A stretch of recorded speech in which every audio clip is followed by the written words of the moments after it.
Hi, people of YouTube. Here's a video that a few of you have been waiting for, and by that I mean literally like 3 or 4 people. But anyways, we're going to talk about my bigger solution to motion control. So a recap for those of you who haven't really watched or haven't watched in a while my video for fixing motion control with a single shim.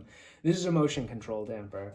It's in all the low to mid-range RockShox forks, Recons, 34 or 35 Golds, Revelations, Yaris.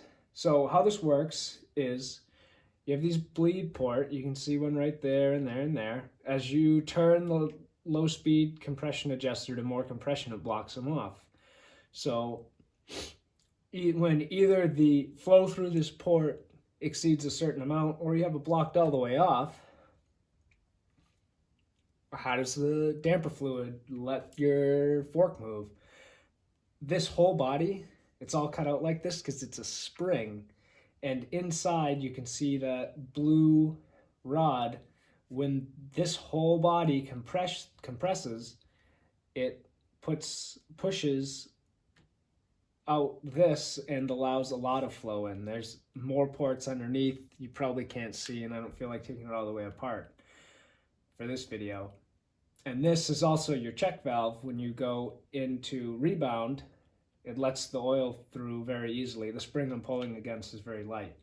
So the problems with this is it's very hard to get the high-speed compression circuit to open.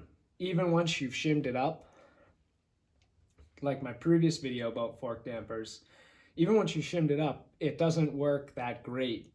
So you end up with like this weird damper curve where it gets what people say is spiking. And that's when it's like the fork feels like it locks up and then releases. That's when you're in this zone between where your ports can flow enough your low speed ports can flow enough for the fork to move how you want it, and before the high speed opens. So you end up with like a damper curve that's like a hump, and it's unpleasant. So the other problem you have with these is if you ride heavy downhill, typically it's a problem you run into with Yaris, is eventually this will fatigue and crack. I'm sure any of the forks will do it, but I hear most complaints from people with Yaris that these break, and then you're out $80 to get another damper that sucks, or you're going to drop 200 plus on an upgrade from RockShox. So I've gone through a few iterations on my damper. You can see I tried a toolless setup here, it broke, and different geometries. So a little quick overview how this works. It's what's called a bleed and poppet damper, which is actually, technically, this is kind of a bleed and poppet damper. It just has an oddly shaped poppet valve. But obviously the spring rate on the high speed is very high. So for mine,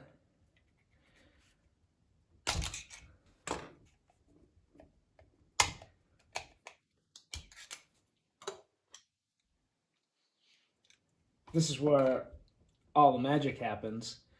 You can see that through hole, that's the low speed orifice, and you got a needle valve.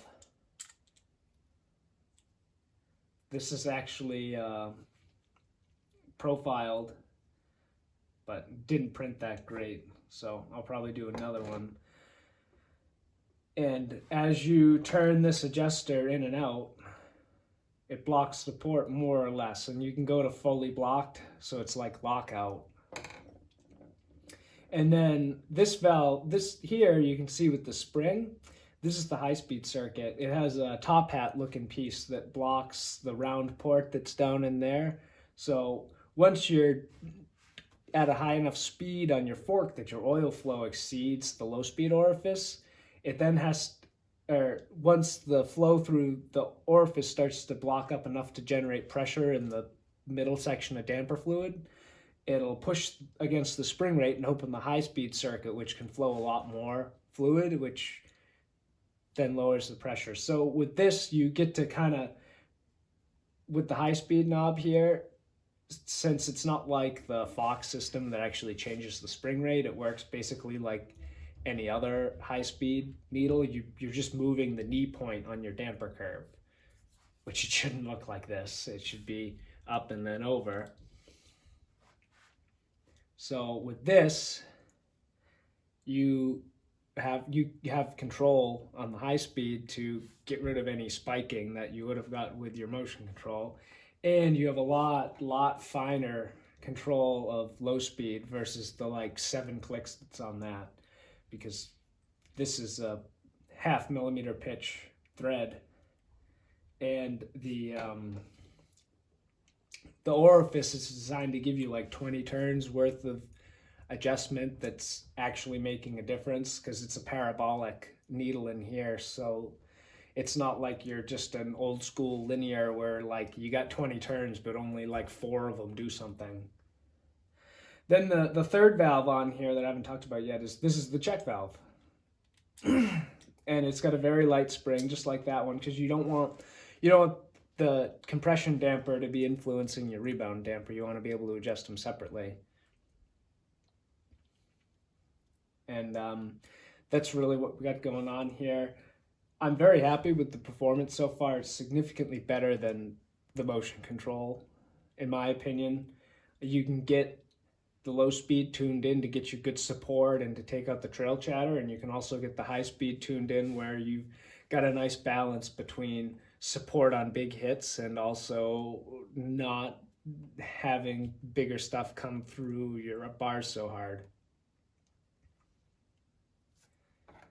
But the last thing that I'm really trying to dial in is the manufacturability, because I kind of screwed up this O-ring groove here, and it's got a little crappiness to the print, and obviously you saw this needle valve didn't print that great. And this originally was just a chamfer on this rod, but I've made them smaller because the other thing I'm struggling with still is sealing. The one that's currently in my bike leaks a little bit if you tip the bike upside down or lay it on its side. And like, I mean, it's not like major, but this, I'm trying to design this so that you can literally just unscrew the motion control, take the top nut off and screw it onto this, and then screw it back into the bike, so you don't have to change damper fluid or anything like that. And it, like, you can install it in 5-10 minutes. So I got to get this one back together and test it out and see if I fix the sealing problems, and then I have very little left to do before like could kind of like let other people use one. So that's the state. Comment down below if you've got any suggestions, or if you think that this is a good idea or not. Bye.